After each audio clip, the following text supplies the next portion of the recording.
Ladies and gentlemen, hi, and welcome back to Disco Elysium. Things got a little bit sad last time, but we're going to focus on the positives. We have found this dude's jacket, and we are potentially going to find our gun, and maybe even do a little bit of karaoke by the end of this episode, so that's quite exciting. Anyway, let's give this guy his jacket back. Tequila sunset. He nods in appreciation. I found your jacket. Ah, tequila. I knew you'd come through. That's fucking great, man. Give him the jacket. Let me see. What? This isn't my jacket. My jacket was beautiful. This is fucking filthy. What am I supposed to do with this? Well, that's what happens when you leave a jacket surrounded by seagulls. God, what do you expect? You left it outside for a week. I'm not taking a disgusting pile of hobo rags. I may be in an irrecoverably decaying orbit, but I've still got standards. Either bring it back the way it was before, or find a dumpster to burn it in. He hands it to you. Oh, well, okay. You know, despite the guano, it looks like the jacket itself is stain resistant. It may just need a good scrubbing. Oh, okay, look, we could wash it. I assume in the sink. Do we have a sink in the room? Well, what an ungrateful hobo. It's kind of like when someone's begging for money, and it's like, you know full well that they're probably going to spend it on drugs. Kind of like that. You see a boat. You offer them food, and then they say, "Oh no, I don't want food. I want money." And it's like, well, the reason why there's a phrase called "beggars can't be choosers" is because beggars can't be choosers.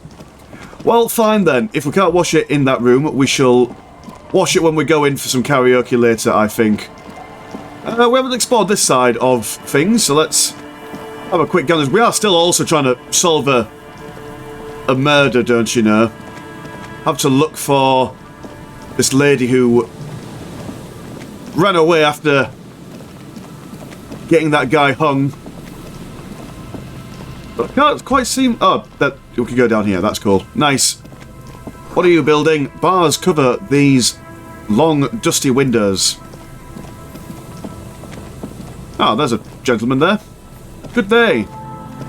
And Mikhail noticed the windows, especially with how there are no windows on the south side. This was to deal with. A blond man stands next to his son, pointing to the weather-worn ruins. He smiles.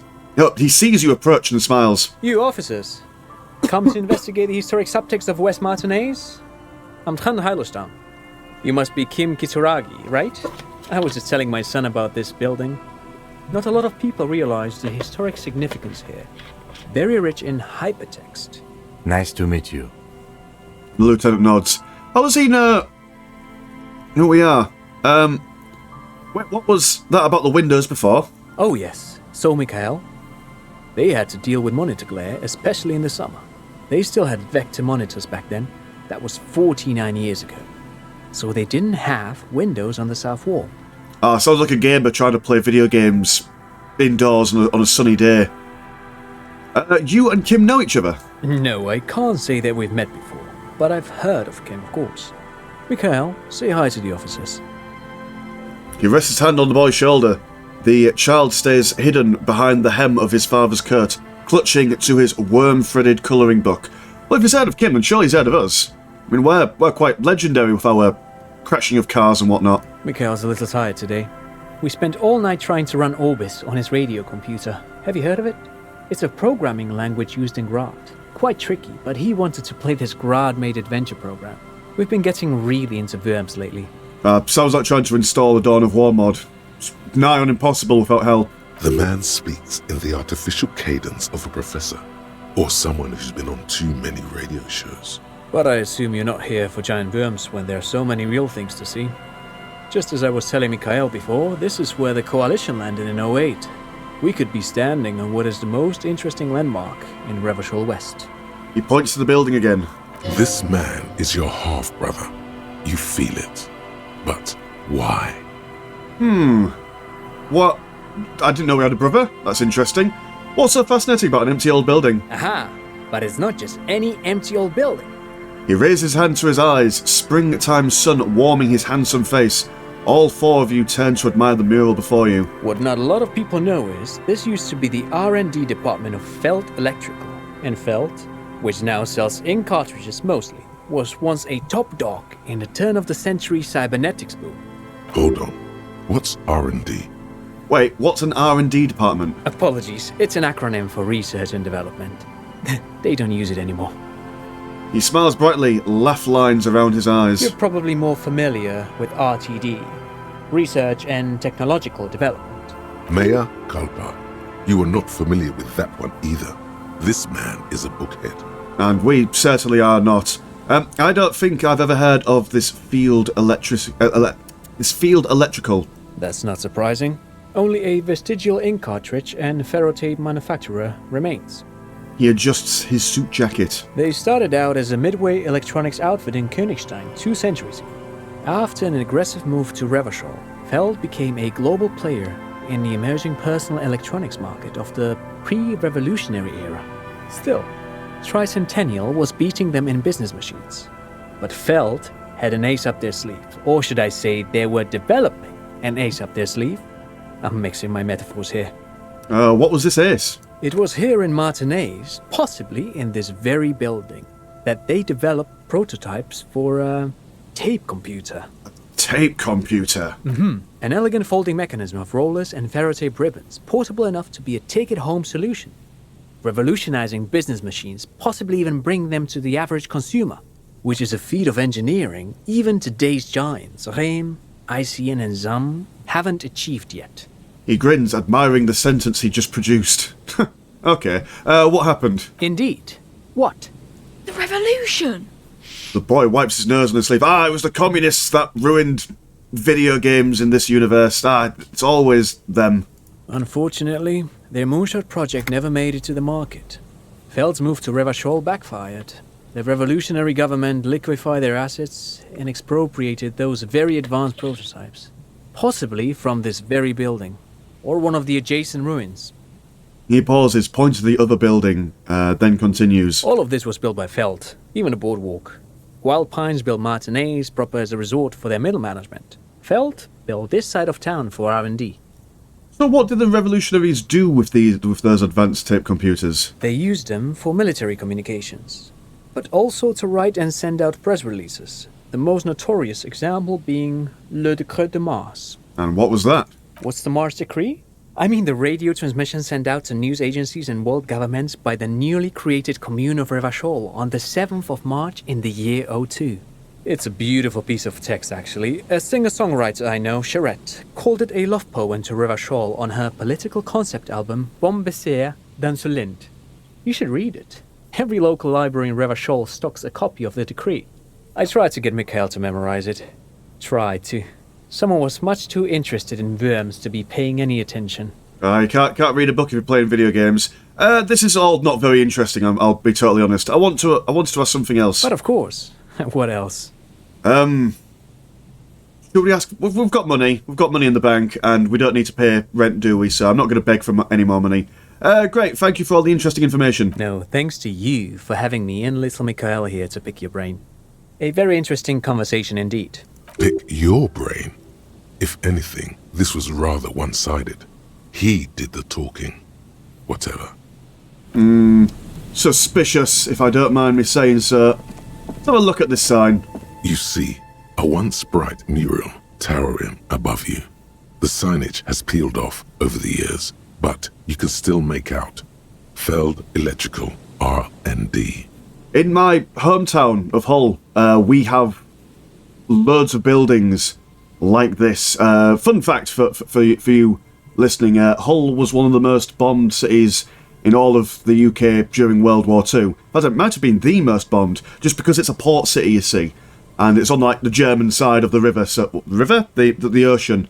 So it's really useful for manoeuvring around resources and whatnot. Anyway, it got bombed and stuff, and loads of old buildings kind of just like sat empty, or maybe they were used again or something. But a lot of them end up looking a lot like this. Quite an aesthetically pleasing looking building. Turn away. Okay then, what's inside the boxes? Money, excellent. So we don't need to beg, we could just scrounge. Another power box. It changes nothing now. Oh, it charges nothing now. It's empty. What about you, greats? More money. And drugs. Excellent. But the good kind of drugs. Okay, well, nothing very tremendous here. Do you have a... No, don't have access to a grate or anything. There is a man there. Hello, man. Here we go. Nice and easy. No way out, little guys. Not out of this jam. There's a cylinder on the ground in which the man is arranging some netting. It looks like some kind of trap. He notices you. Who's there? Oh, the police. Hello, officers. Is that the police? Why are the police here? Don't worry, Gary. I'll handle it. Maybe the water lock is fixed. We were supposed to go back to Martinez a couple of days ago, but that damn water lock is broken. That was me. I broke the water lock for my motor carriage. But it's fixed now. You can go back. No, let's withhold that information. Oh, good. We should really be getting back. Gary could use a hot shower and a warm bed. Did he say we can go back now? Yes, Gary. We can go soon. He turns to you. His voice sounds a lot like... I don't know if you've seen the animation Australian Rick and Morty. But, oh, is it Koala Man? I don't know. I haven't watched it, but it's got a very similar voice to that guy. Anyway, I hope you haven't been littering here. This is unspoiled wilderness. Wilderness? You must be joking, officer. I'm serious. I'm here to make sure adventurers aren't disturbing nesting areas. I'm not an adventurer. I'm a scientist. I know how to tread lightly, to clean up after myself. It's impossible. There's no such thing as an Australian scientist. And we are not really the Wildlife Protection Services. I'm Morel, a cryptozoologist. I'm out here looking for a rare insect called the Insulindian phasmid. I'd shake your hand, but He displays his gloved hands, which are glistening with silt and sewage. The way he said the word, phasmid, made it sound full of mystery. This is a very special word for him indeed. Tell me about this phasmid you're looking for. Well, first of all, it's damn difficult to find, which is why we've been knee-deep in the reeds laying traps for it. How big is this phasmid? I'm expecting it to be quite giant. One known species of phasmid, called the Megaphasmodea zoensis, is about the size of a grown man's forearm. So, He leaves the conclusion up to you. Seems puny, to be honest. Yeah, it's not exactly huge, is it? It's like the size of a badger, but like a relatively large badger. Why are you so interested in this stick bug? Aren't there more sensational animals out there? typical rookie assumption. Insects are much more sophisticated creatures than those unversed in zoology give them credit for. Even simply catching a glimpse of the Insulindian phasmid would be the apex of my, of any, cryptozoologist's career. But to study it and its defences, find out how it stayed hidden so long. He shakes his head. Would be glory itself. Ah, what makes it so difficult to find? Good question. Being a phasmid of the order Phantasmodea, a ghost insect, it disguises itself as plant matter. In this case, the reeds. Awful lot of reeds around, aren't there? And I suspect it may have also developed other specialised techniques to protect itself from predators, or scientists, in our present case. Alright, and what have you discovered about it so far? Very little, I'm sorry to say. No one's ever captured a specimen, so all our information is based on first and third-hand accounts. So no one's ever found one? Not yet. That's what makes it a cryptid. Just out of curiosity, if there's no proof of its existence, how do you know it's real? I know it's real. The cryptozoologist... God, that's a hard word to say. The cryptozoologist, sounds like he's trying to sell some Bitcoin, says... Brusculi? Anyway, enough that even he seems taken aback by it. It's clear that his obsession with the phasmid is driven by something more than the pure pursuit of scientific advancement. By which I mean, I've heard enough first-hand accounts to believe quite firmly that the Insulindian phasmid is more than mere superstition. Maybe the Insulindian phasmid has died out. I have to resist the thought. Such an extraordinary creature is doubtlessly highly resilient. After all, it's generally thought to be capable of parthenogenesis. Got it. What is parthenogenesis? Yes. The females don't need males to reproduce. Makes it easier for a species to survive in adverse conditions. This arouses no special feelings in me. And it shouldn't. Nature does not concern herself with ethical propositions. As a scientist, my interest is strictly dispassionate. Okay, alright. What about these traps then? Well, they may not look impressive, but Lena designed them quite cleverly, so I'm sure they'll do the trick. They make me think of those lobster catch things that fishermen use. What are you using as bait? Locusts. Nearly all known phasmids are herbivores, of course. But we've hypothesized that the Insulindian phasmid might occasionally prey on other insects. Inside the traps, a number of locusts crawl and tumble over one another in a tiny, chittering swarm. Alright, let me ask you about something else. Yes. In fact, let me ask you about nothing. I'm gonna go. What about you, other Australian man? Do you have any useful information? I'm Gary. How do you do, officer? Yellow man. I mean, officer. Wow. The lieutenant raises his eyebrows slightly and takes out his notebook. Just casual racism, okay. I'm just waiting for my friend Morel to finish up with his insect traps so we can return to civilization. To be fair, yeah, I'm more of a city boy too. I like nature, just not this bloody coast. It's mostly drunks and degenerates that come here. Degenerates? This man respects authority too much. To see the truth inscribed upon thine own visage. Pretend thou art a paragon of virtue. Nobody's perfect. I'm sure you've been tempted to drink. Oh, I've been tempted. But someone has to stay strong for Revocol. His gaze shifts to the pile of soggy logs at his feet. He pronounces Revocol with a hard K, unlike other people. Serious question time. This man is no innocent. No one is. You said Revocol. I like to pronounce it the hard way. The old way. The Vespertine way. He nods solemnly. He winks at you, trying to relay some hidden message. Inviting you to mispronounce it too, perhaps. It's odd. It's a secret rite. A very fringe nationalist handshake, probably. Cryptozoologists that are also... Oh, he's a crypto-fascist, right, okay. That's... What even is a crypto-fascist?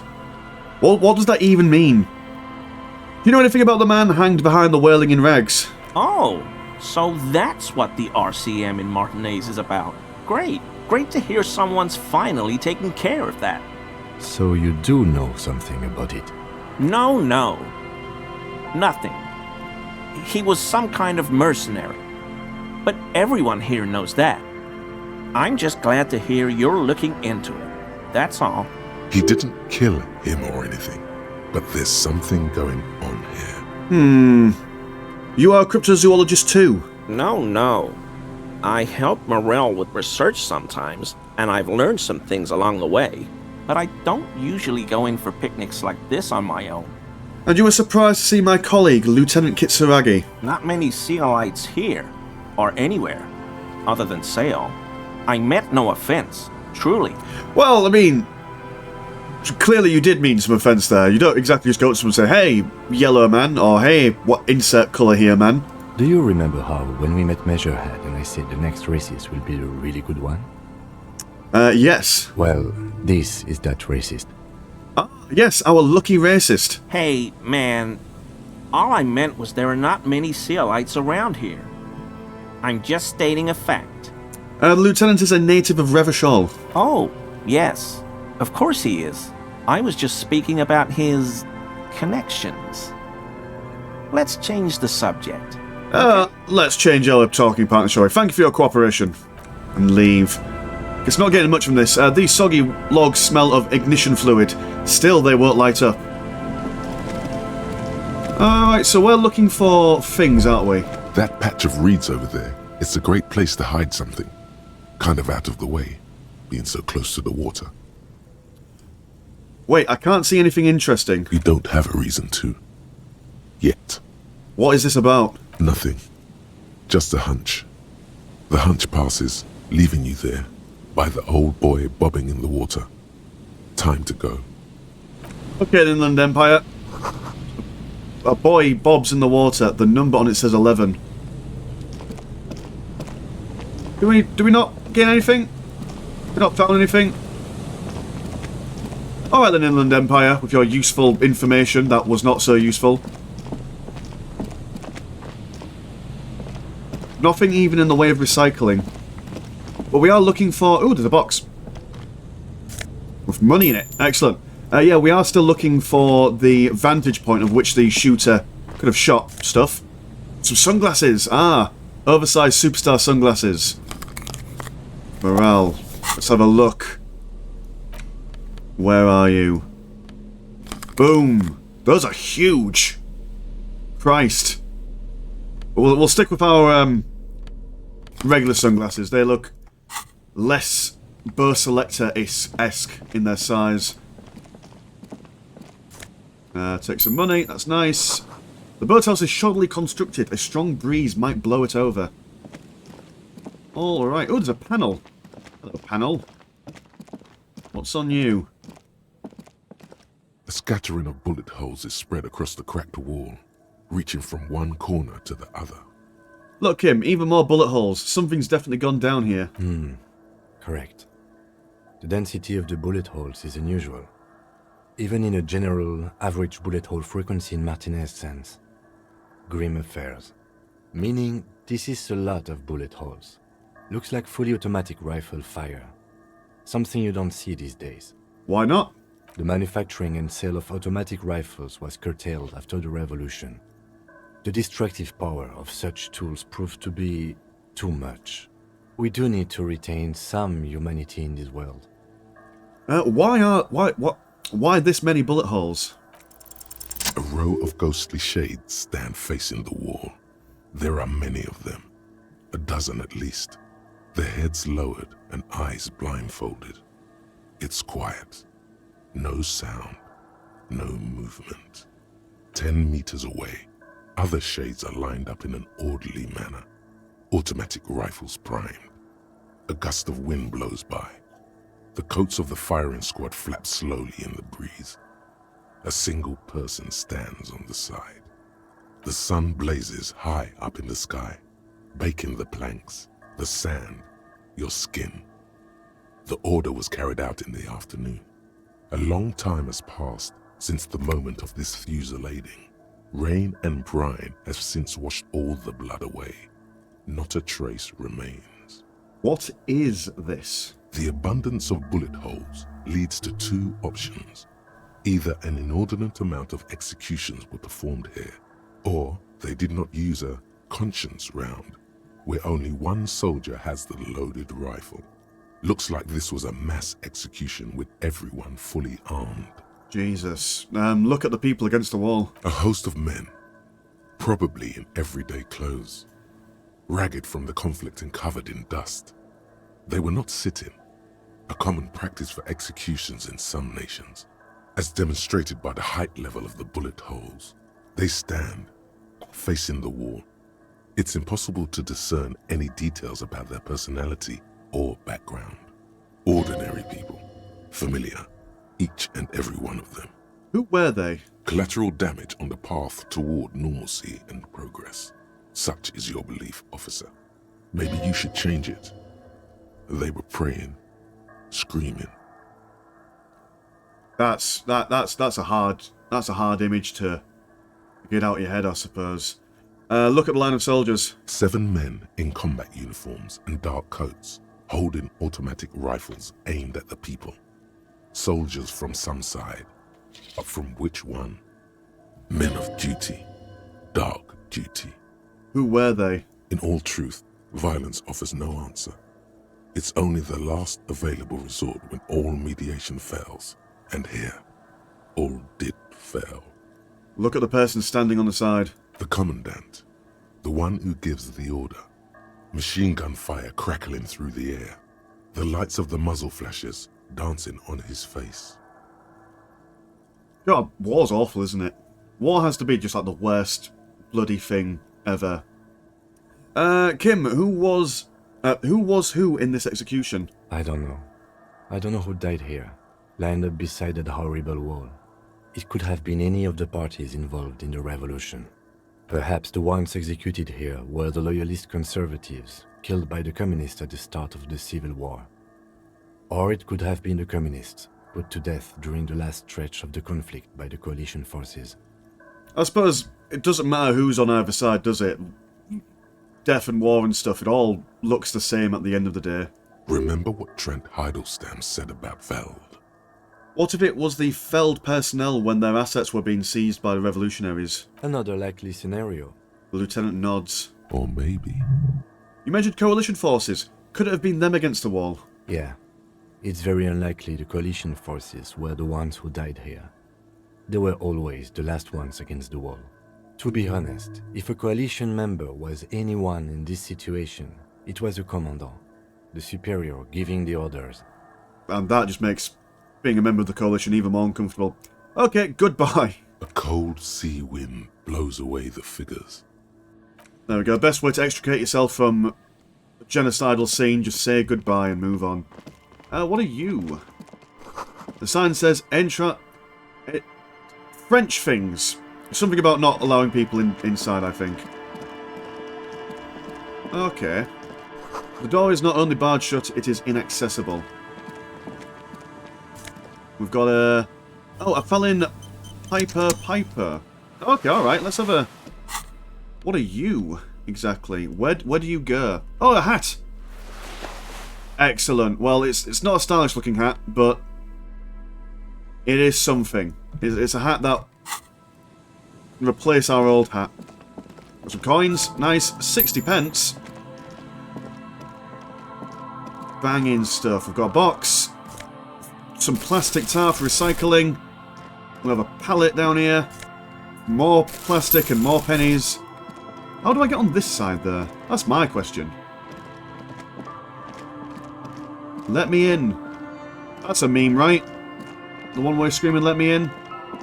I know my memes. Can I go around the side, or is it just full of grass? Ah, bugger. Okay, alright. Fine. Keep your secrets. Let's see if we can go down any further on this side. No? Okay, alright. Alright, so we've explored this side of the doofer, I guess. So may as well go back upshore past the crypto-fascist. But yeah, still no sign of any shooting vantage points. Which is quite concerning. Oh, hello. It's almost impossible to get a fire going near this ocean.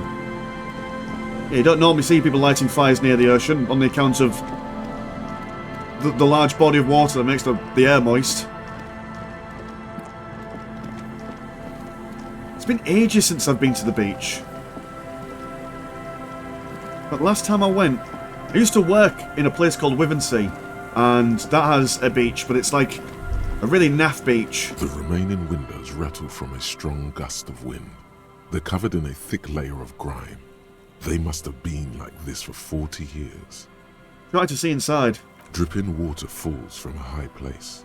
All you can see is the shadow of a collapsing staircase. There's rust and corrosion on the bars. They're foaming with it. And a small layer of white salt from the sea. Lieutenant, can you make out what's inside? Point at the windows. No. I won't even try. You know... He takes his glasses off. I had a partner once. They called him Eyes, because he had to show me things. It's that bad. Can you still shoot there? Well enough, actually. It's odd how that works. I'm no sharpshooter, but I pass my shooting courses 7 out of 10. Would have been really helpful if you were able to shoot... Oh, why has my camera gone over here? Well, this is interesting. This is a nice little glitch. Why? What have you... Why is this happening? Okay, hold on. Alright, I fixed it. I just had to restart the game. Very odd glitch. Unless the game was trying to tell me something. So was there anything else down here that we can have a look at? No. Well, this is not great, boys and girls. We're not really... I mean, yeah, we've had a look at loads of different things in this area, but nothing to actually help us solve the murder. We're still looking for that lady. And naught has been seen. Here is... Well, this is a different pier, I think. An empty cigarette package and a crumpled kebab wrapper in the trash bin. Oh no, this is where the dude died. Okay. Examine the tear. 2 empty bottles of Tallulah vodka and a can of black potent porter is all you find. A tragedy. The lieutenant looks in the can, eyes watering from the smell. He shakes his head with genuine sadness. It is sad. That dude... That was quite a sad scene. The coin-operated viewer has been out of order for years. Stop messing with the coin viewer and hold on to something. The wind is too strong. Yeah, no, like I said in the overtext of that scene where we talked to the working class woman, like, honestly, like, that was definitely one of the saddest points in the game. I don't know if it is the saddest point, but still quite miserable all the same. Alright, so we've examined all the things down here. Anything, we'll just have to skate around the coast and see if there's anything else. We can have a look at that. It's a church. You need to ask that woman to leave at some point. I've got more coast here. Just surrounded by grass and all that. Oh, it's a bunker. Hello, bunker. An old door, worn by elements, guards the depot. The wind has blown a sand dune in front of it. The door hasn't been opened in a long while. You see a handle. What is this thing, anyway? It's military. A service depot of some sort. Used to service what? Probably something that is no longer there. Lieutenant looks at the haunching concrete turd in front of him. Could this structure have been used to take the shot? From here to the whirling, I can't see how. The church is in the way. Alright, let's see if we can open this bad boy up. Well, actually, that's very low. Can we improve our odds any way, shape or form? Interfacing, that's what we're looking for. Any good stuff? No, it does not see... Apologise for that, Christ. No, nothing at all. Any tools that we could use? The speed won't help us. Maybe a pry bar. Maybe that will help us open it. An old door, worn by Alright, 3%, let's go. guards the depot. You rattle the handle a bit, then push on the door with all your weight. It does not budge. Not only is it locked, it's also jammed shut. Ah, the door is shut tight. How can we get in there? We don't get in there. What do you mean? We get into, like, everywhere. Frankly, you're just going to have to accept the fact that you can't get in through every single door. No. We've gotten into every door thus far. That's what we do. We open doors. We're cops. That's our perk. Even Everard knew that's a part of our MO. But that's who I am. That's who we are. Yeah, I understand you. I like opening doors as much as the next guy. But this one is simply beyond repair and we don't have the resources needed to open it. Relax. No one's hiding in there. If we can't open it, others can't either. And thus they can't get in. He looks at the door with a rueful smile. At least you can think about opening it. About doors in general.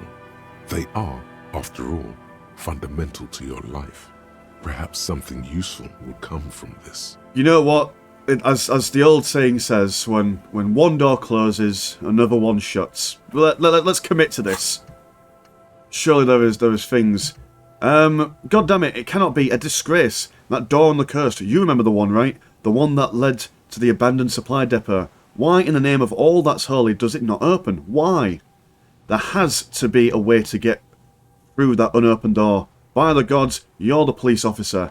All doors are supposed to open before you. What will others think about... Sorry, what will the others at the precinct think if you can't open a goddamn door? There must be a way. Okay, let's unlock this and add this to our internalization. And oh, it takes 45 minutes. Nice. Temporary research bonus. 1 plus half-life. Half-light, even. Which is always cool. Okay. What are you, barrel? This barrel has been recently discarded. It still smells of fuel oil. Ah. Potential clue there. Someone using fuel oil around here. Can we get down? Yes, we can get down. The boardwalk rises to your south. It casts a long shadow over you.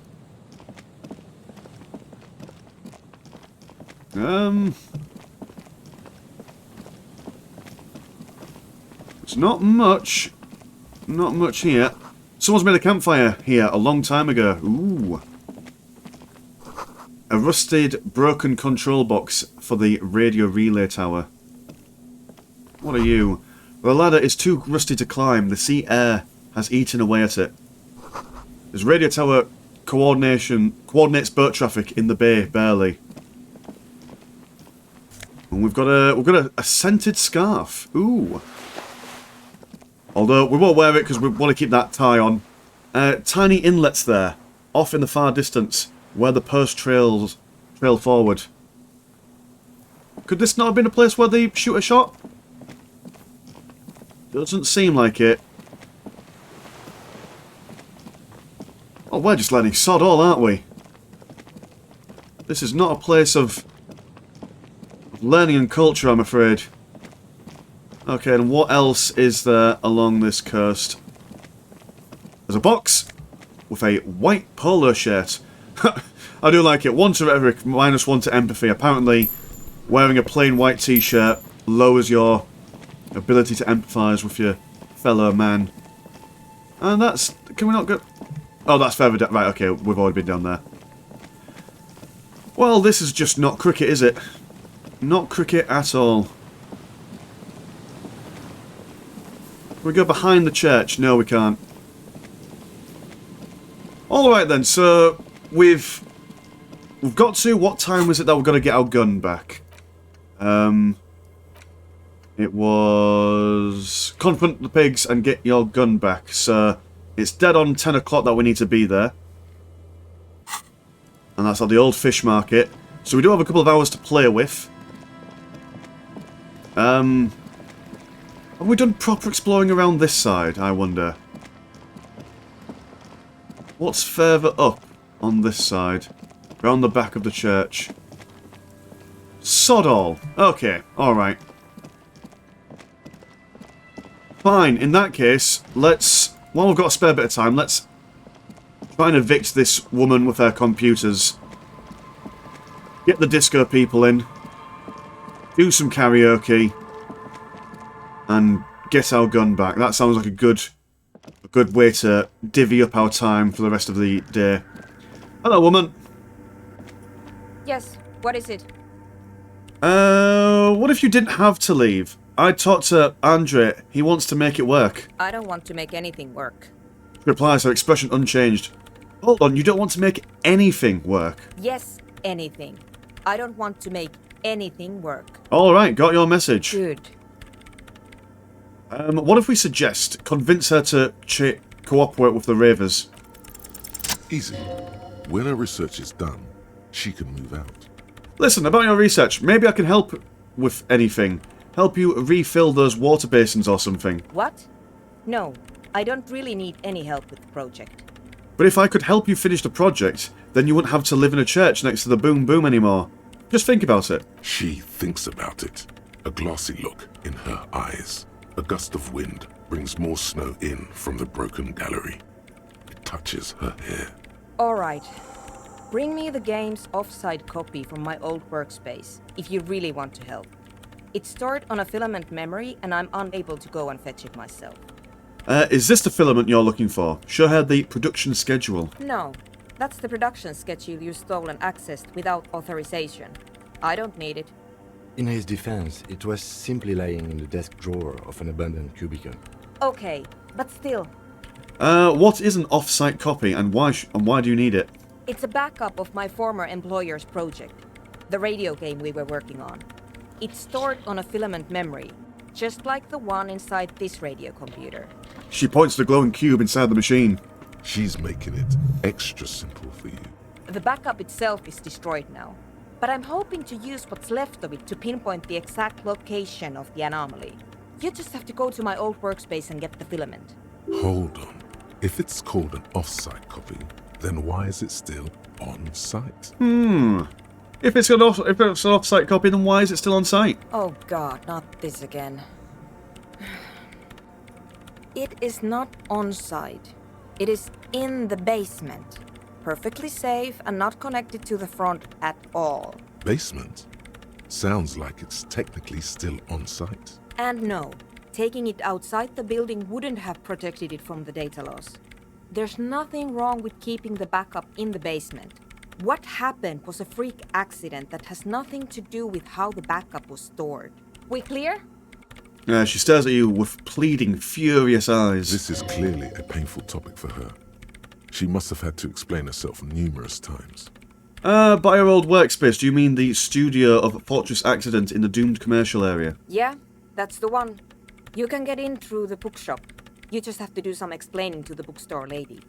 I should have already been inside the doomed commercial area. Good. Then you might know the giant ice bear fridge in the building's cellar.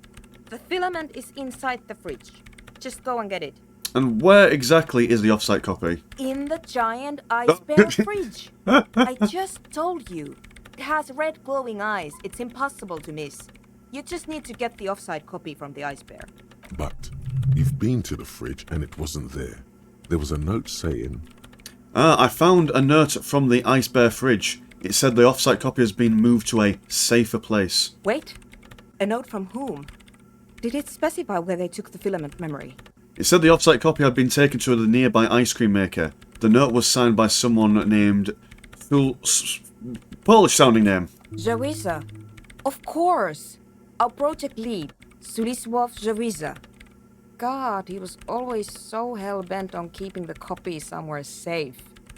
That feature creep and the Valley of the Heads. Like it would have made a difference. The off-site copy was perfectly safe when the data loss happened. That data loss was anomalous. She crosses her arms defiantly. And the heads... I won't even get into the heads. Millions of them. Go find that copy from that ice cream maker, will you? Thanks. Valley of 1,000 Heads. You like the sound of that. I found the ice cream maker, but couldn't get it open. It's completely frozen. This is getting ridiculous. Can't you just defrost it? Or, I don't know. I don't know about the ice cream maker. Just figure something out. There's a solution, but she doesn't want to hand it over to you yet. It's a thing. Something she holds dear. Oh, okay, don't give me a solution then. I'll go look for the off-site copy. Thanks. And here's my Kvalsund multi-tool. You might need it to hack loose some ice. It opens everything. If you get me the off-site copy, then you can keep the Kvalsund. It hurts a bit for her to say this. She's not too happy to be parting with the Kvalsund. Fantastic. Oh, so she's given us a tool that opens everything. Ooh, will it open the door? The door that we've been defeated by. It's very exciting.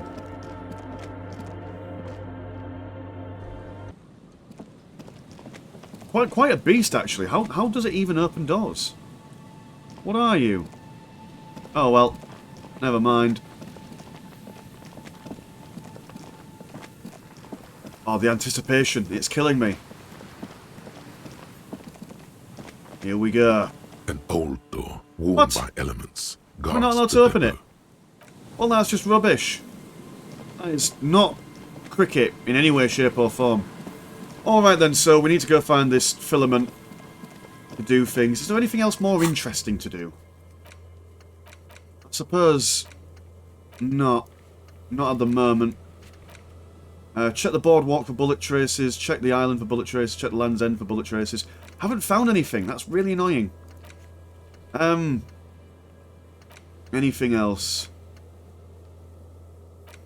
I suppose, yeah, it's just Sting karaoke. Which is, it's 6 o'clock now. The sun is setting, so there will be a crowd over there. So we'll go get the filament. We'll go sing some karaoke, and it'll be great. So I'll skip over to that side. I'll see you soon. This is it. The scene of the party. The fire pit. Cigarettes and empty bottles all evidence it. As I was going down, I noticed a big blue orb around my head, so I thought I'd click it. And welcome back anyway. Hold up, you don't mean the scene of the crime? Not as such. I'm talking about what came after the party scene. Yeah, sure does look like a lot of folks partied here. Looks like they were here a while, judging from all the bottles. The sunken motor carriage provided them a focal point, like a goose ice sculpture or a chocolate fountain. Hey Kim, looks like we've had a couple of partygoers here. Looks like it. Looks like they had a great time laughing. Hey, let's keep moving, detective. Lieutenant adjusts his glasses. Somehow, he doesn't want to dwell on it. Oh, of course, this will be where we partied. Okay, fair enough. Alright, back onto the task at hand. Okay, and we're here. I do believe that this is the ice cream maker. This orange machine is dead still. It has a hand-cranked ice cream churner and an electric freezer. The ice around it slowly melting. Right, so physical instrument. What do we have to make us more violent and strong? Anything cool? We had, oh, the tank top. The tank top. That's our... Yeah, baby. That'll give us all the strength we need. I hope. But nothing about these. Anything reducing it? No. Okay, then let's This open it up. orange machine is dead. Ice groans and howls under the strain of your giant Kavalzund multi-tool until the lid cracks open. Darkness lies inside, but you can faintly make out an object, intricate and foreign, left there for a sub-zero beauty sleep, a filament memory with the words "off-site copy" written on its side. Disappointment washes over you as you stare into the almost empty ice cream maker. What? No ice cream? A scoop of ice cream would have been nice, yes. Lieutenant agrees. Someone's stomach grumbles. The room feels very cold. Take the filament. You gently lift the cube from its frosty bedding, careful not to damage it. We should take it back to Miss Lukanen Kilda as soon as possible. I'm not sure how well unused filaments tolerate room temperatures. Yes, but aren't you curious to know what's on the precious filament? There's a radio computer upstairs. Close the lid. There is! Let's have a look at it. Why not? Is it a good idea? Might we potentially break it? Possibly. But we are detectives. And that is what we do. Jesus Christ, it's quite cool. Oh, torch. I need a torch in this area. Bring on the torch. There we go. Right. There's the computer. Tiles on the cube are Insert the offsite still copy. like a smooth draw. The filament slides into place. On the keyboard, the play key starts blinking. Press play again. The speaker comes to life. Static seeps through the machine's playing a magnetic driver. An old lady greets you. Her voice sounds 100 years old. Good afternoon. Fortress accident en rue de Saint-Ghislaine. This is East Insulindian Repeater Station 1. Please repeat. Is this the offsite copy? I might have a password for the offsite copy. Good. Please repeat the password. Afterlife, death. No, that's not it. What does she mean? That's not it. What's the password then? Well, bugger. Received. That sounds bad. A login attempt. Something a criminal would do. Don't worry. Passwords have a way of turning up sooner or later. Fortress accident. Okay, that's all for now. Thank Press off. you. Tiles on the cube. Remove the offsite copy and leave. Okay, so we gain nothing. And now the lady knows that we tried to access offsite filament with a login attempt. That's cool. Not exactly what we wanted. Let's regain our crowbar. Just because it looks more intimidating. Guess any ne'er-do-wells come up to us. Alright, let's give karaoke a go. There should be a good bunch of people in there, with it being after o'clock. Oh, where are the people? There should be more people. Oh well, we're going to do it regardless. We're going to do it regardless because we need things to do. Unless...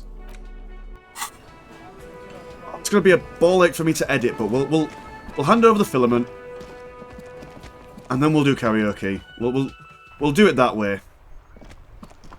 Alright, we're back. Don't say I don't ever treat you with all this wonderful, amazing editing that goes on into these videos. Okay, lady, hello.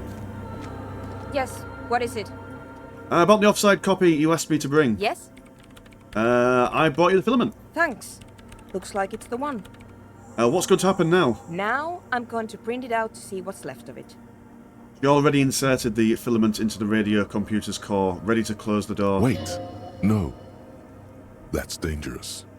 She shouldn't do it. Wait, don't put it in yet. It might be dangerous.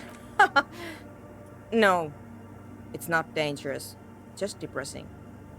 How do you know? I have a theory. Lintel was able to divine the anomaly's location from this broken copy. I want to repeat their calculation, only this time with better equipment. Watch. What an intricate display of failure. The paper starts filling out with ink, soaking it in a gleaming blackness. Not a single line of data stands out. Alright, we'll play it cool. Now what? Sona doesn't reply. Her hands running over the printout. She's looking for something. For her morning star. Eyes scouring the millimeters. Here. I found it. Where? Lean closer. Hold on. She's behind the keyboard now, typing in some numbers that only she understands. The terminal beeps and the light inside starts pulsing with her like a glowing heart. I'll say nothing. Just give me a second. I'm almost... She clocks up her typing speed. I've never witnessed a programmer work before. Done. I've got it. I found the location of the anomaly. There's joy in her voice as she bumps her fist in the air. Oh my god, congratulations! Thank you! She yells back with a grin. So, where is it? Where is your 2mm hole in the world? There. In the swallow. Points at the other end of the church, where a group of water bowls forms a ritualistic arc. Think you can help me again? Sure. I need you to go move those water bowls for me. I need to double-check my calculations. Just walk over to the circle and follow my instructions. Move the third bowl 2 centimeters to the left, and the fourth bowl 5 centimeters to the right. This should do the trick. Sure, Thanks. no problem. Shit, I've already forgotten which ones we're supposed to move. The first one... 2 centimeters... Ah, no. This ain't good. It's awfully silent again. As if someone turned off the entire world outside those walls. Water inside the bowls stands still. Measurements have been marked down around the bowls. Each chalk-drawn line representing a centimeter on the floor. Oh, thank God that the game just gives you these two options. It moves like a ghost without creating a single trace of sound. Move the fourth bowl as Some well. water spills out of the bowl, wetting the floor. The lead programmer sends you an encouraging thumbs up from across the hall. Time to run back, or maybe walk. This is a sacred place, after all. Absolutely not. We run everywhere. That's what we do. We are policemen. We run. Yes, what is it? Oh, do you know what it is? I've moved the water bowls to the right position, just like you asked. What's next? Great. Everything should be aligned now. She stops biting into her chapped lip. Miss Know-It-All is hesitating. Okay, let's get this party started. Yeah, let's do it. Now the only thing left to do is to unmute the headphones. If we got the location right, we should then be able to hear whatever sound this anomaly makes.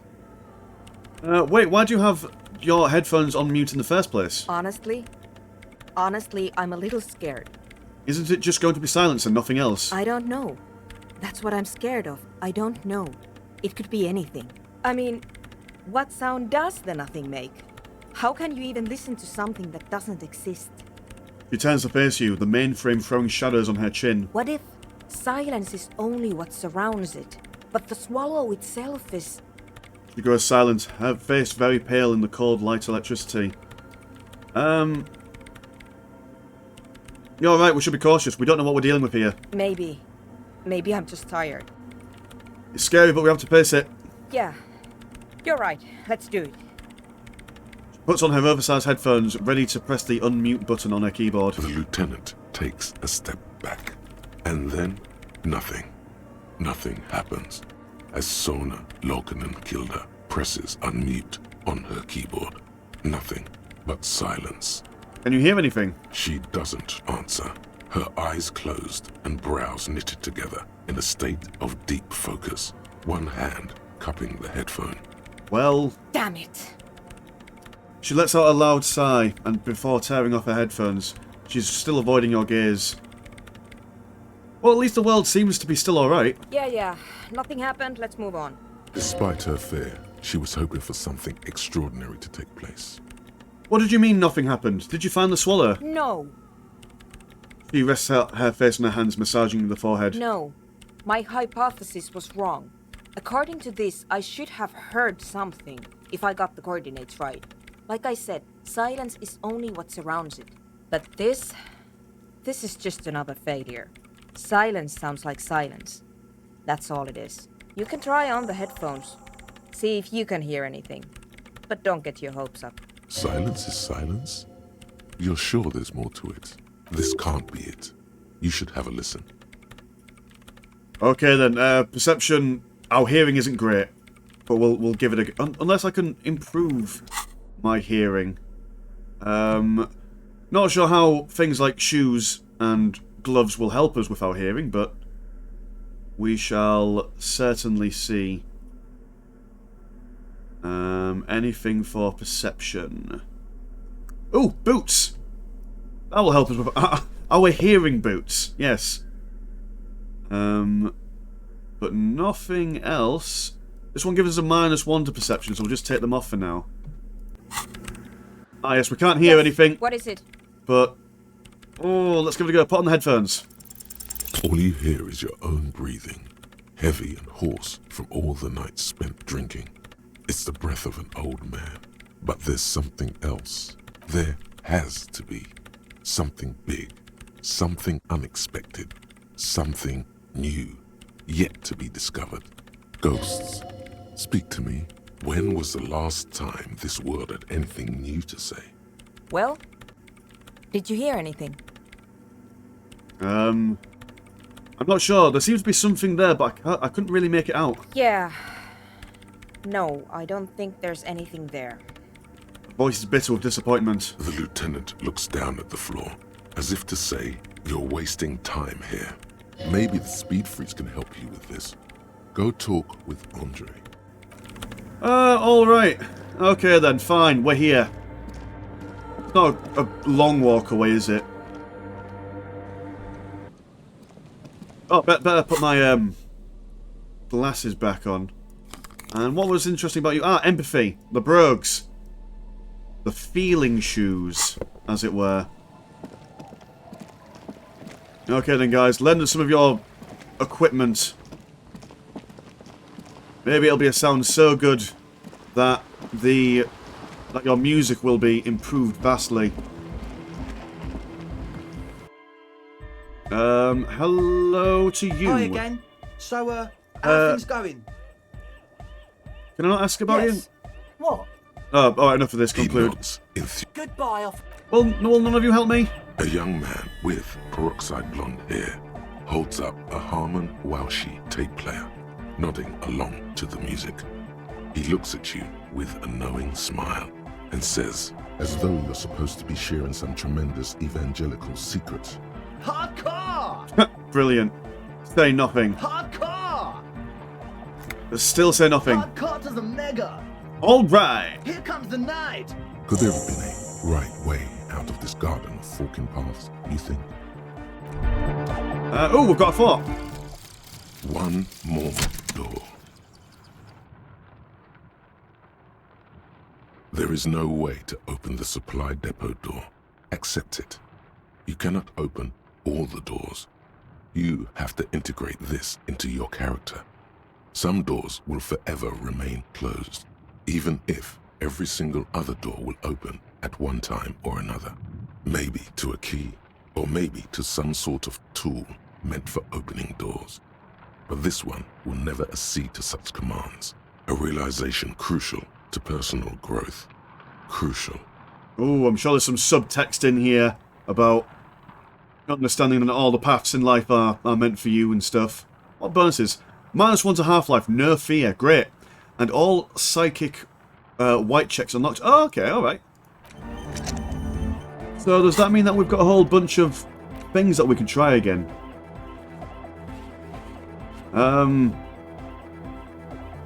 What is it? There are found white checks. Those on white are available to try now. So, we do have a fair amount. Where are you going, taskbar?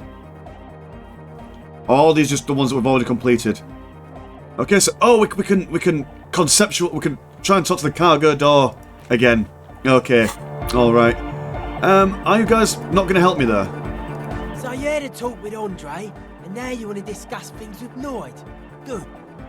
Skin shows for the holes in the Speed Freak's too large sweater. In front of him, an open toolbox full of carpentry tools and parts. It's good you talked to Andre first. Gave me time to get a reading on your sign. Can't really talk to people before you get a reading. You're not going to give me anything useful, are you? Okay, I'll come back later. The young man with the tape recorder. This is hardcore. Is it? It's hardcore. I don't know what to say. Skipper danger. I am the rearranger. Your cop training did not prepare you for this. What to do? Leave. That's what we're going to do. We're going to leave. Okay, so we can't exactly a pane of help him.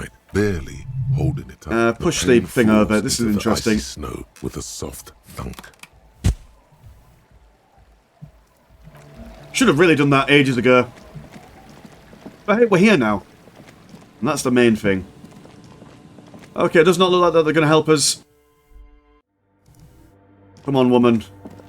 Time to move on. Time to accept that not all doors can be open. Unless we just add more to our hearing. Perception. Oh, we've got no level up points. Okay, alright. It's a done job. No more to be had. So we shall come back to that problem in the future. Right, okay, let's wait at the bench for a little bit. Let time pass so the crowds in the karaoke place can go up. We'll do that, then we'll go get our gun. I promise this time. I definitely promise. Alright, I tried to wait at the bench, but Kim wouldn't let us. So fine, we'll just do it. Right. Fun clothes for drama. For drama purposes alone. More drama. We need more drama, baby. What else is there? Bow tie.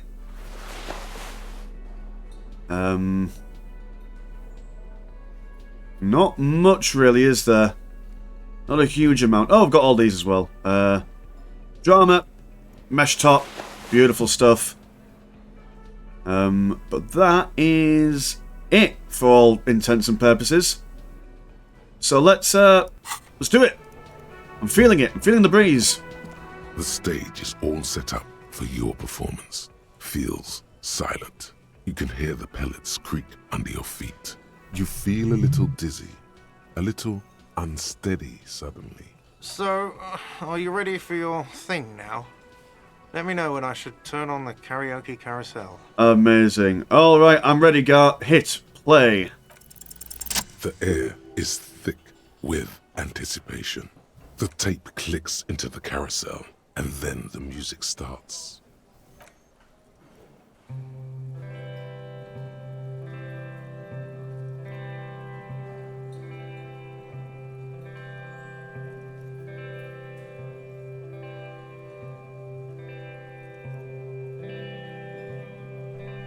I would often go there,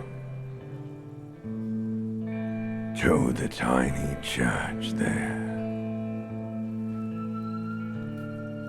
the smallest church in Saint-Saëns. Though it once was larger. How the realm may rest there. Down through the mist there. Toward the Seven Sisters. Toward those pale cliffs there. I would often stay there. In that tiny yard there. I have been so glad here. Looking forward to the past here. But now, you are all alone. None of this matters. No, none of this matters at all. Beautiful.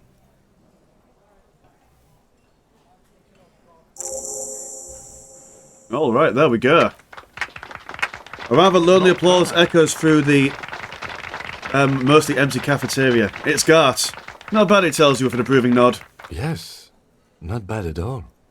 Lieutenant joins in. You feel your hands shake as awareness of your body returns to you. Oh, life is a fucking... No, that's sad. Thank you. I don't need big crowds. I just need my friends. Okay, yes. I'm going to unplug the microphone, so you can get off the stage now. Well, what a touching moment. That was nice. Let's redon our regular articles of clothing. And... yeah. Well, we've got some time to kill. We may as well see if we can... what's the word? Let's see if our music's changed any lives, shall we? Kim, what do you think about music? Nothing. What about you? Do you think about anything? Again? I can't believe this shit. Nope. Does no one care about that amazing performance? What is it? Yeah. Did you hear that? Did you hear me sing? Did you like it? That was pretty good, Harry. Wasn't it, Jean? That was. Yeah, that was absolute shit, if you want my opinion. Drunken shit. Haven't wanted anything to end this badly since I had cluster headaches. Horrible. Truly horrible. I beg of you, don't ever subject anyone to this torture again. I mean, seriously, you need to... Jean, it's not right. Don't make it worse. And I really liked it. She actually did. Well, thank you, Horseface Woman. That was quite the performance. If you fail that task, now obviously it was the ancient reptilian brain singing there, but if you fail, I do believe it's the limbic system's voice that sings for you. I don't know what that means. I'm sure there's some message behind them. Look, something is really bugging me. Are we or are we not from the same police station? God damn it, you leave her alone. Keep your weird bullshit to yourself and be professional for once, for fuck's sake. Can I actually help you with something? She looks at you apologetically. Yes, of course. Preposterous. I mean, you would remember if they were, right? Who forgets their squad mates? That's not possible. Sounds like something we do. You have a blue uniform and mine is black. What does that mean? It means I'm a patrol officer, sir. Alright, okay, goodbye. Fine, don't help us with anything. What about you, old woman? Did you think of anything? Just a moment. The old woman turns back to the cafeteria manager. And there's no public phones nearby? The closest phone booth is down the coast. Sorry for the inconvenience, ma'am. The cafeteria manager appears genuinely apologetic. It's fine, I understand. Thank you anyway. I'm glad to see you again, dear. Good day, ma'am. Everything alright? Please don't trouble yourself about me, sweetie. I was just hoping to make a call, but the Whirling's phone line isn't working. The union office probably has a phone, but I can't really get there. Or to the phone booth down the coast. And Gary's phone is dead too. She sighs. No mystery here. This is Clausia's handiwork. She cut the line. Why did you need to use the phone anyway? To let the young woman who's house-sitting for us know that we may be delayed. Morel, my husband, and our friend Gary were supposed to get back by Monday night. But they're still missing, and I haven't heard from them. Oh, she's that Australian guy's wife. And your friend Gary, I'm suspicious of this woman being friends with a crypto-fascist. I was also hoping she'd heard from Morel. We ran into your husband on the coast, madame. He was just going to finish up some work and then come back. Are you sure it was him? Oh, thank heavens. Silly me. She smiles, though there's still concern in her features. I knew what I was getting into when I married a cryptozoologist, of course. It's just... waiting for him to come back from field work is always nerve-wracking. Still, I should have known he'd be returning late this time around. Finding the Insulindian phasmid, it's very important to him. Cool. We're not gonna...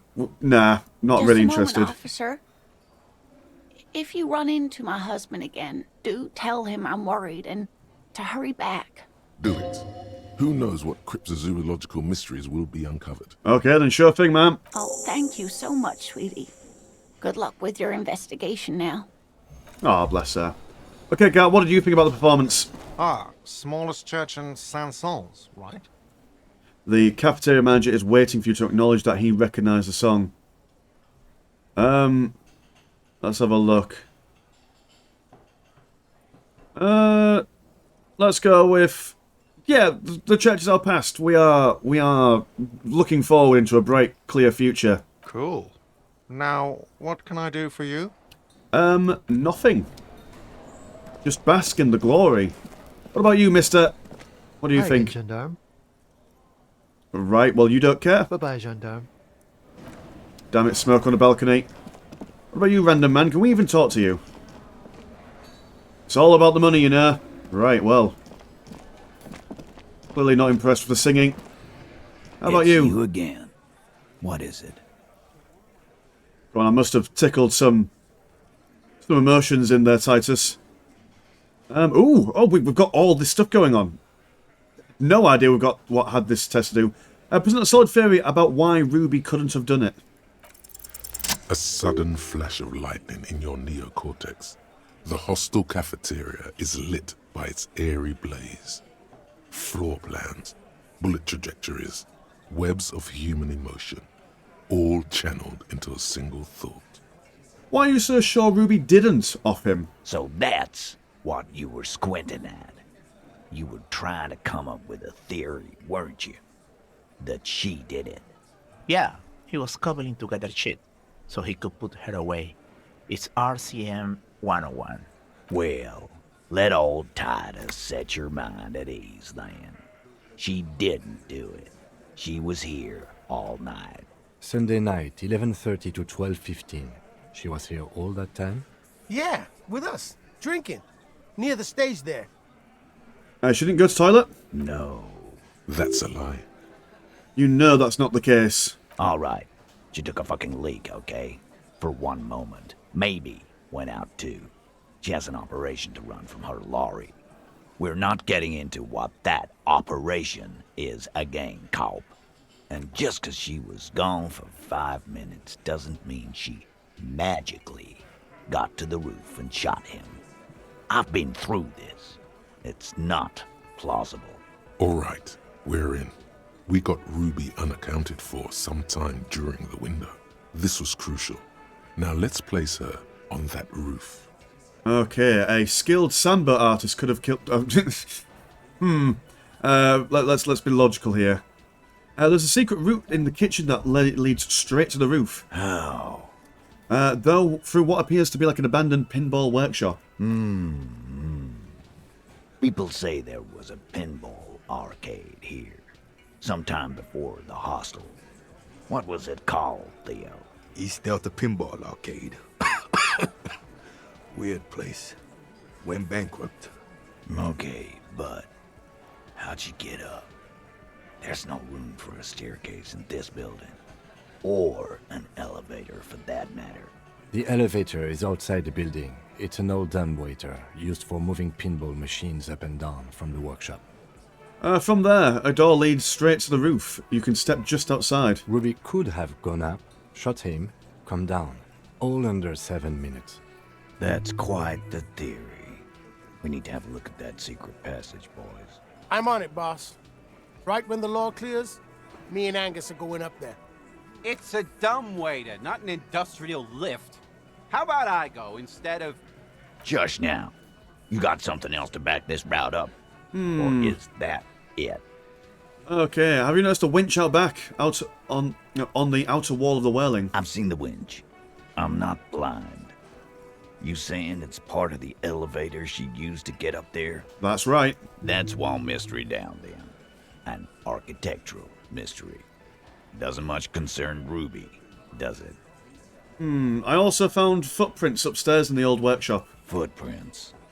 Recent? The tracks were recent, but not worn down in the right foot like Ruby's. It's best to omit this pesky little polemic for now. Too confusing. Okay, recent. Nod. What else could you make out? How recent? What size? They're about a week or two old. That close, huh? How fortunate. I'll take a thorough look at those prints myself before I believe that call. Good news is, I'm still listening. There we go. A skilled Sambo artist could have climbed up... No. We've solved that problem anyway. Guess what? Remember that key I found here? Point at the window. I don't like guessing, Cole. No one does. It opens the steel door in the kitchen, the one that leads upstairs to the roof. This key was right here, with you, all the time. You didn't find it, but Ruby did. That's how she got up there. Quit jumping to conclusions, Theo. You took that key. Did it look like it was recently put there? No, the ribbon was old. Faded. It'd been there for 20 years at least. You could have made a copy. And then put it back. Why? It's damn interesting you found it there, but it doesn't fit with Ruby. And you know it. It doesn't fit well, but it fits. And he knows it. If it fits, it sits. You do agree the shot came from the roof, right? Why not? You can't draw a straight line into Clausia's window from any of the surrounding buildings. Not from what I know about Martinez. Maybe from the coast. But like I said, I've been too busy dealing with you idiots. So no, I don't think it was a sniper. It was close up. There's a 72% chance that the bullet came from the roof. 72%. There's a percentage and all. Where'd you get it from? Your guys in the lab? Definitely lie. The truth is not credible. Yes, we have a ballistics lab in Coron. We consult in cases like these. Wouldn't hurt to have one of those in Martinez. What else have you got? That puts her on the roof. Puts her on the roof. That's basically it, really. Have we firmly established Ruby could have had access to the roof where the man was shot? Firmly doesn't go well with could've. There's a route to the roof. Me and the boys need to check it out. That's what we've established. But a route does not put that bullet in his head. A gun does that, and Ruby doesn't carry one. Phase 2. Murder weapon. Get a gun in her hand. If not that, then at least a shadow of a doubt. In the shape of a gun. I've already established Ruby running drugs. She could have smuggled guns too. God damn. That's just about your favorite topic, isn't it? Every fucking 5 seconds. All I'm saying is, from what I saw in her cabin, she'd have no trouble getting a gun. Trouble? This is Revachol. Even the roid heads in the gym had a carbine. No one has trouble getting a gun. I still never saw her carry one. He must be referencing some past case of theirs. He's angry because he knows you're right. What he's saying only confirms your theory.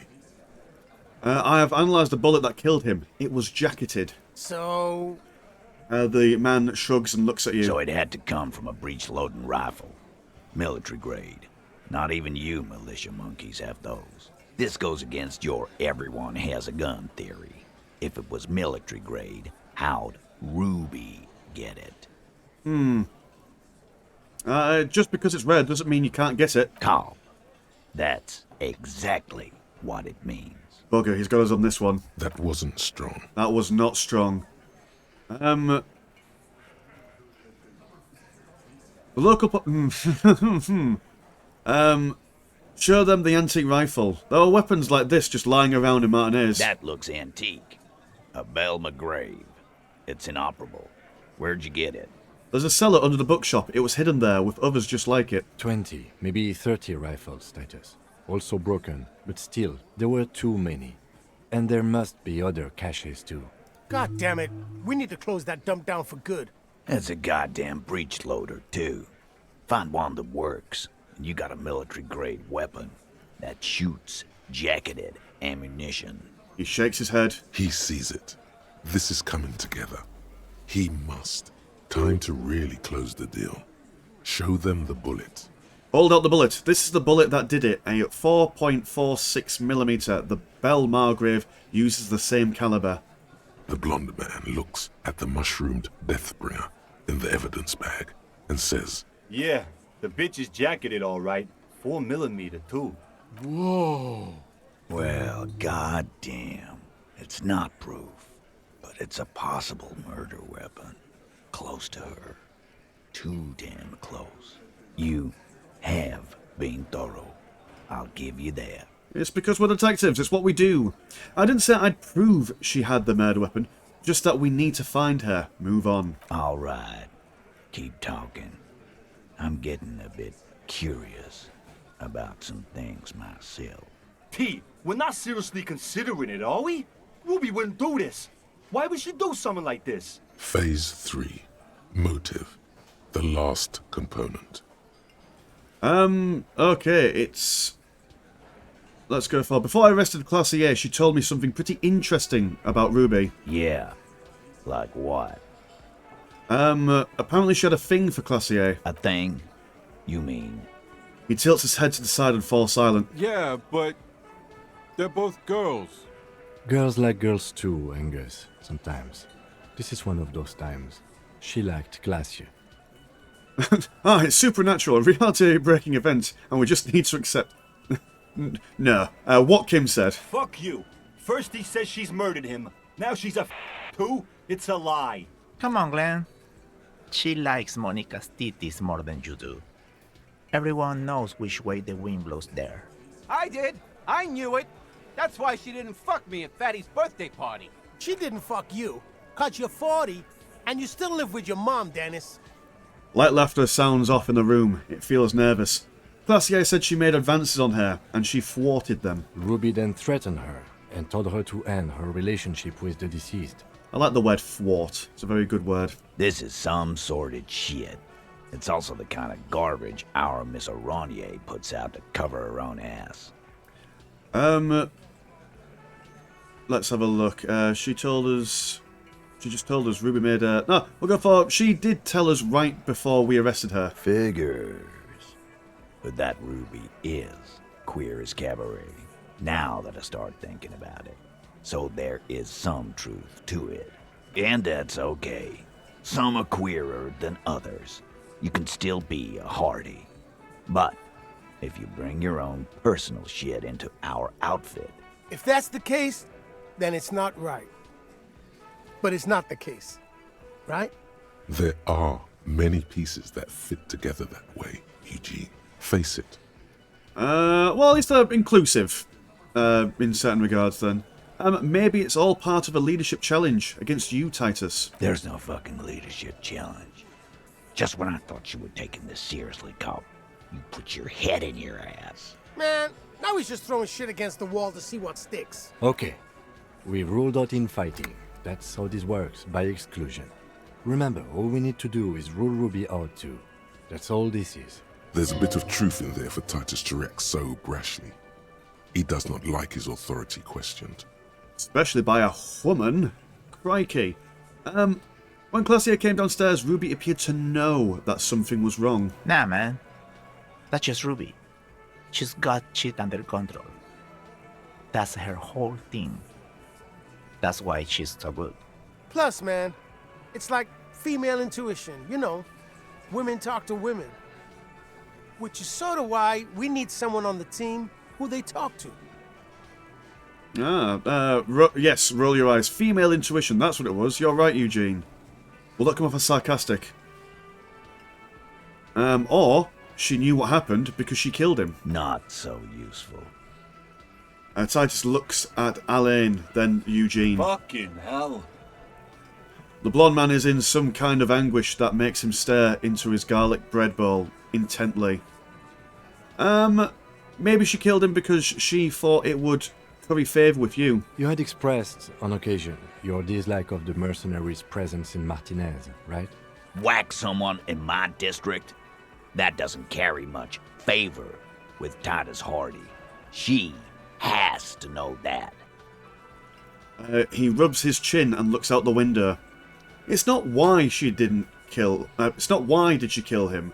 It's why did she organise the cover-up. And I suppose you have a theory about that too, cop. You could have just been covering up for herself, Titus. Think about it. Why go through all that effort? It was her idea, wasn't it? The hanging. You went along, but she suggested it. She had, like, a fully formed plan and shit. Right when she came back downstairs. Really, Shanks? Claudia wanted to talk to another girl, that's all. She was just the first one up there. I could have come up with that plan if I'd have been first. Time for a logics demonstration. Okay, well, let's go with Eugene. He was last to talk. Eugene, let's assume you killed him. He scoffs. Think. You kill him. Get up there. Shoot him. Get down. Would you prefer to go on trial with your friends as a part of a lynch mob or alone for committing murder? The man is silent. If she used us to cover her own shit up, well, that's a serious violation of the Hardy Code, boss. Which is why she didn't. This is fucking stupid, Titus. This and the queer thing, all of it. Why aren't more of you defending her? This is fucking stupid, Titus. Glenn, I thought the same thing when she skipped town and left us in this shit. Oh, so he didn't rule her out completely. And she skipped town. This is good. Titus, you have to see it. Things don't add up. We need to talk to her. Silence. He looks around the room. The old man in the corner nods. This is the only option he cares for. Yeah, I see it.